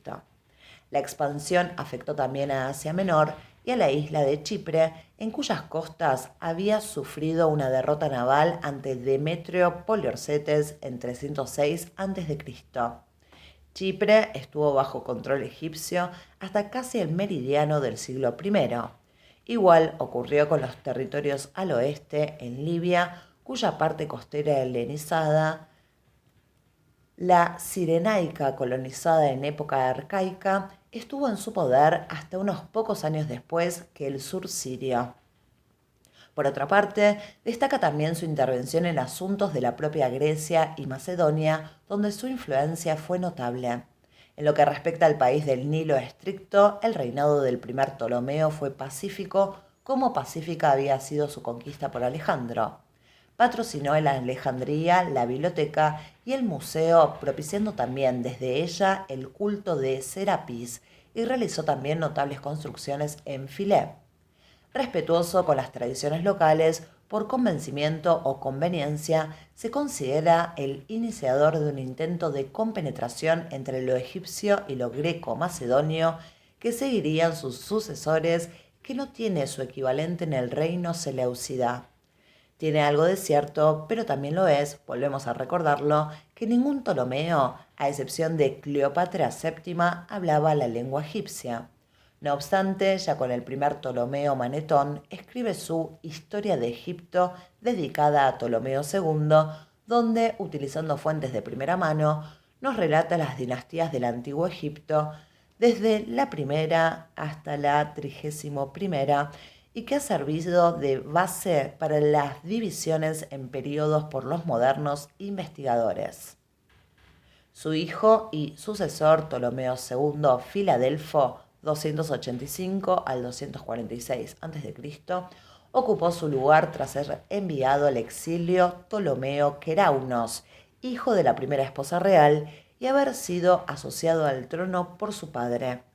Concluyó la adaptación a la monarquía tradicional, convirtiéndose, por tanto, en fuente de toda legislación e identificando al Estado con su persona en cuya labor se vio eficazmente apoyado por su esposa y hermana Arsinoe.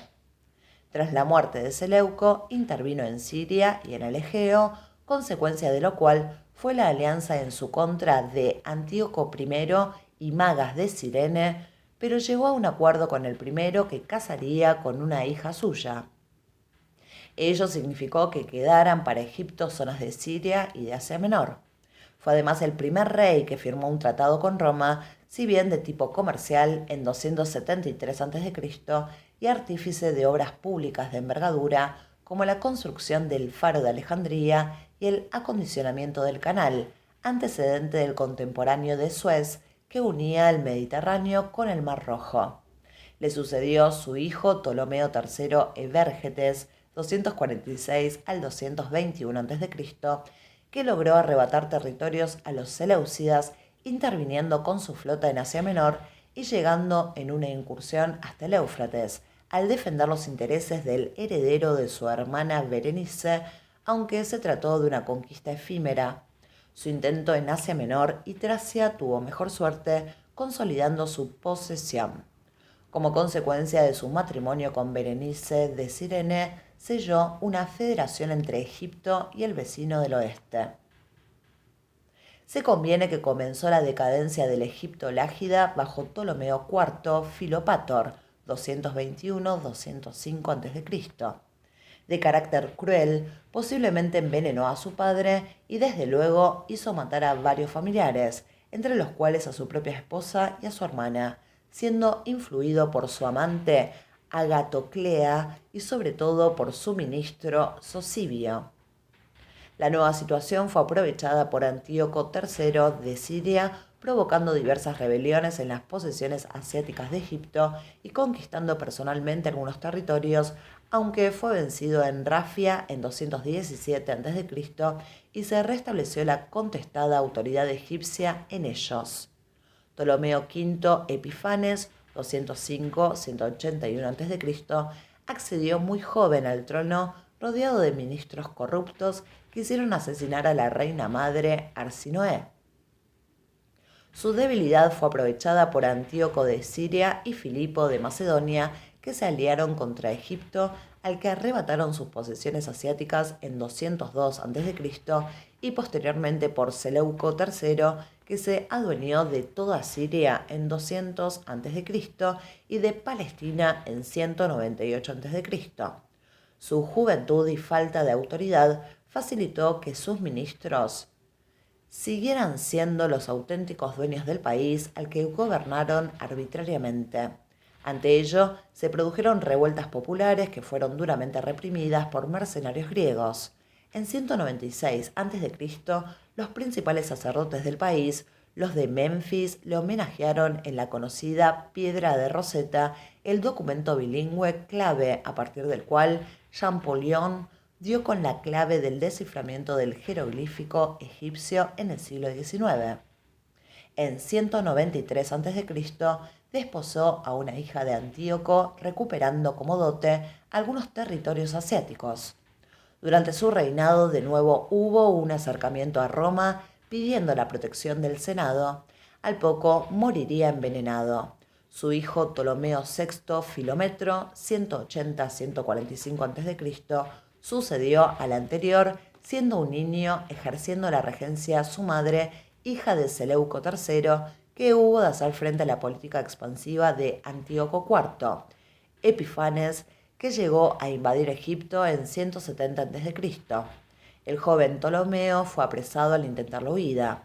Ausente de Egipto, en su lugar se nombró rey a su hermano Ptolomeo VII en Alejandría, pero la presión romana propició el retorno del auténtico monarca, que hubo de compartir el trono con su hermano y con su hermana Cleopatra II.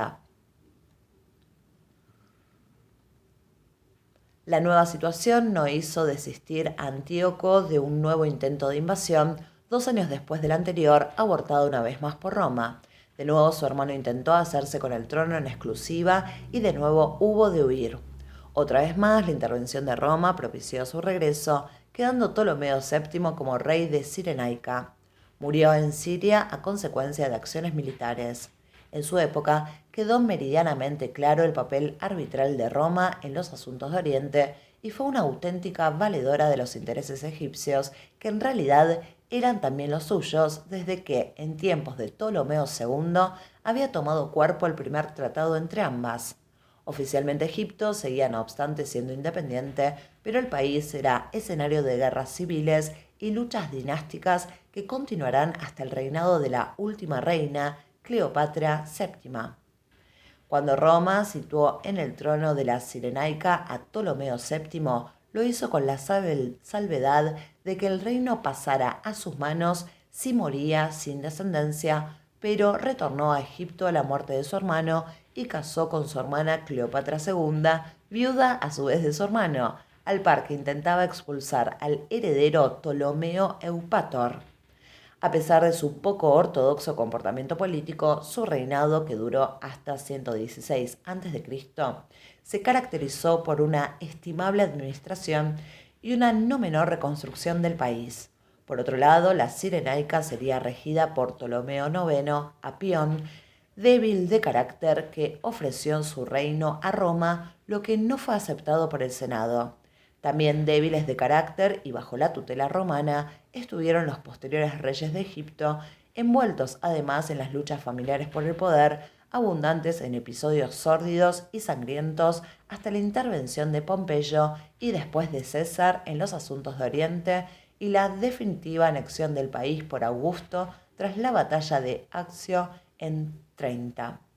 Las posesiones extra egipcias habían ido siendo sucesivamente conquistadas por Roma. 5.2. La organización del país. También aquí, aunque no con la intensidad que en Asia, las diferencias entre griegos e indígenas serán considerables, siempre supeditados los segundos a los primeros más privilegiados, aunque con mucho no llegaran al 10% de la población. De este origen serán los principales colaboradores del rey, comenzando por el dioseta, a modo de ministro de Economía, y el arquidicasta de Justicia. En todo caso, la bien estructurada clase sacerdotal indígena tuvo una consideración especial. Con todos los matrimonios mixtos se produjeron y cada vez más con mayor frecuencia, y no solo en los estratos sociales más humildes, aunque en la ciudad de Alejandría estuvieran prohibidos por sus leyes.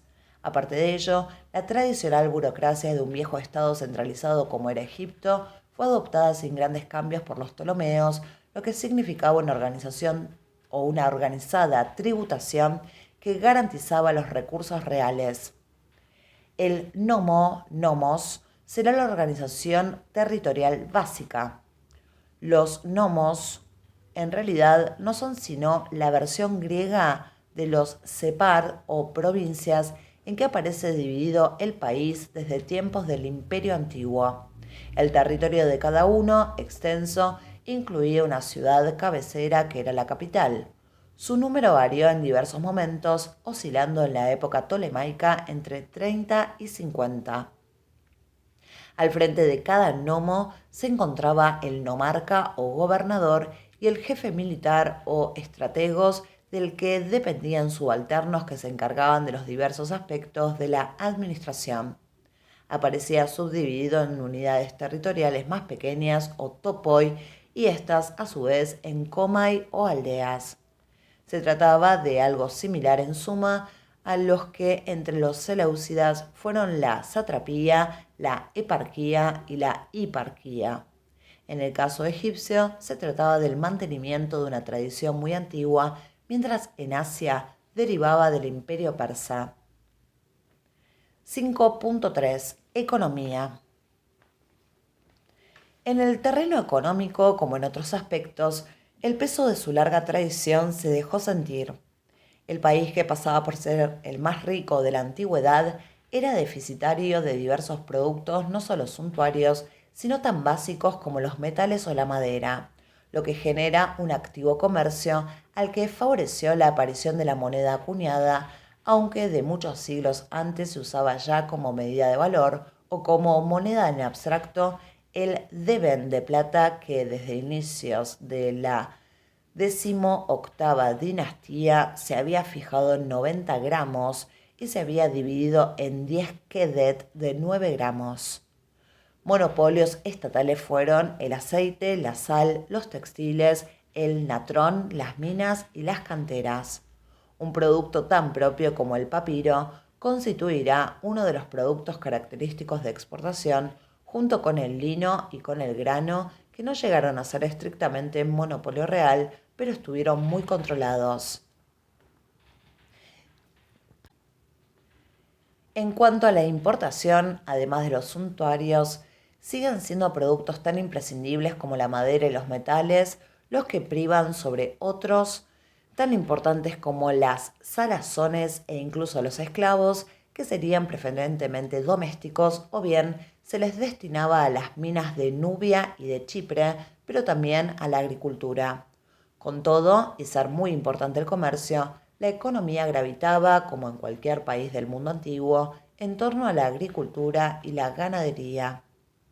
En el campo se encontraban colonos que vivían en situación humilde y habían de satisfacer altos impuestos, lo que les impedía emigrar a las ciudades. Los emigrantes greco-macedonios podían obtener un cleros o lote de tierra para su mantenimiento familiar, a cambio de servir de soldados si la situación lo requería y al pago de un impuesto. El rey era el auténtico dueño del país y por tanto de sus tierras, en gran parte arrendadas, pero había también poseedores particulares, incluso grandes terratenientes. Las tierras de los templos eran también considerables, pero no tuvieron la importancia que habían tenido, por ejemplo, en el Imperio Nuevo, y existía un control de las mismas por parte de la administración. La mayoría de la población, los indígenas en calidad de felágin, vivía y trabajaba en el campo, en las tierras reales o de propietarios particulares, en duras condiciones y mal retribuida.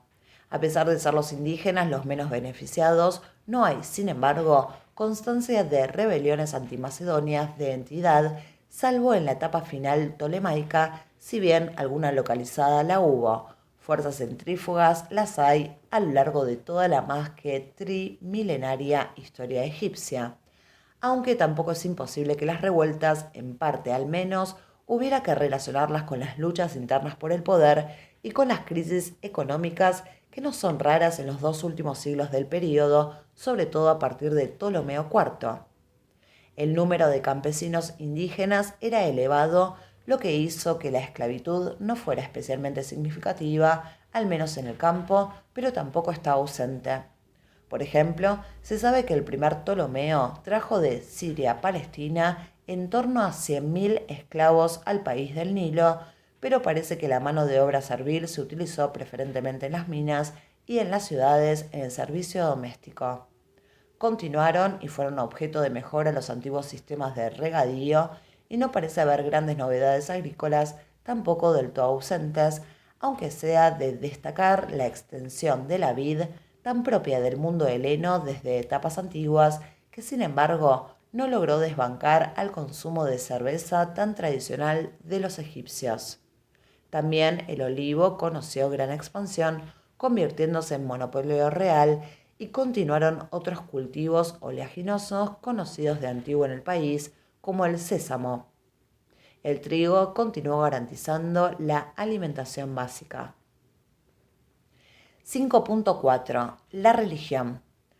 Otro de los elementos esgrimidos para certificar la fusión de elementos griegos e indígenas en Egipto lo constituye el religioso, sin incidir en la importancia que tendrá desde Alejandro el sincretismo entre Zeus y Amón, por nombrar al padre de los dioses helenos. En el caso de cultos más personales, el éxito fue considerable, como en lo que respecta a Isis y a Serapis, los más ilustrativos. Se trataba de una pareja divina, padres de Harpócrates, cuya difusión promovieron los propios Ptolomeos, de la misma forma que ya los faraones habían en su momento promovido los de Osiris, Isis y su hijo Horus, como contrapunto a los grandes dioses y a su poderoso clero. El de Serapis, sustentado en el interior Osirapis, mezcla de Osiris y Apis, será uno de los logros más señalados de la fusión de elementos egipcios y helenos al ocupar pronto el papel de dios de la dinastía. Se trata de cultos más personales y consoladores que los relacionados con la tradicional y formulista oficial griega olímpica, que en cuanto a los de salvación contaba con los mistéricos de Eleusis junto a Atenas, que continuaron y compitieron con otros de origen asiático como los de Adonis, Atis o Cibeles. Desde Ptolomeo III hubo, como símbolo de compenetración entre el monarca y las tradiciones religiosas del país, reuniones a modo de sínodos en que participaban los principales sacerdotes. De ellos surgen documentos resolutivos que se redactan en griego y egipcio, jeroglífico y demótico. 5.5 La ciudad de Alejandría. Alejandría, la capital de los Ptolomeos, fundada en 332 a.C., se convirtió pronto en la capital cultural del helenismo en una época en que no eran pocas las ciudades que contaban con una actividad intelectual sin parangón en épocas anteriores. Fue, por lo demás, la más importante de las tres únicas ciudades griegas de Egipto. Las otras dos serán Ptolemaida en el Alto Egipto y la ya veterana Naucratis en el Delta, fundada en el siglo VII a.C., con las pertinentes instituciones de cualquier otra polis y poblada ampliamente por griegos procedentes de diversos lugares de la Hélade que no dejaron de aumentar con el tiempo. Alejandría sigue siendo hoy una ciudad importante, la mayor de Egipto tras la capital y su principal puerto, lo que juntó al hecho de que parte de la antigua se encuentra bajo el mar, limita la posibilidad de conocimiento arqueológico. Fue desde el principio una ciudad singular, diseñada por el arquitecto Dinócrates, con un amplio ortogonal y una extensión y una amplitud no frecuentes. Su recinto amurallado alcanzaba los 16 kilómetros, junto a una laguna y junto a la isla de Faros, donde se erigió la famosa torre, considerada una de las 7 maravillas del mundo antiguo en tiempos de Ptolomeo II, monarca que también hizo construir en la ciudad la tumba de Alejandro el Magno al trasladar su cuerpo desde Menfis. Contó también con el célebre Serapeum, o principal templo de Serapis, dios supremo desde la época de Ptolomeo I. Como capital, que había sustituido a la anterior Menfis, albergaba también el Palacio Real o Basileia, de considerable extensión. Por su trascendencia merecen destacarse la biblioteca y el museo, fundados también por el primer monarca.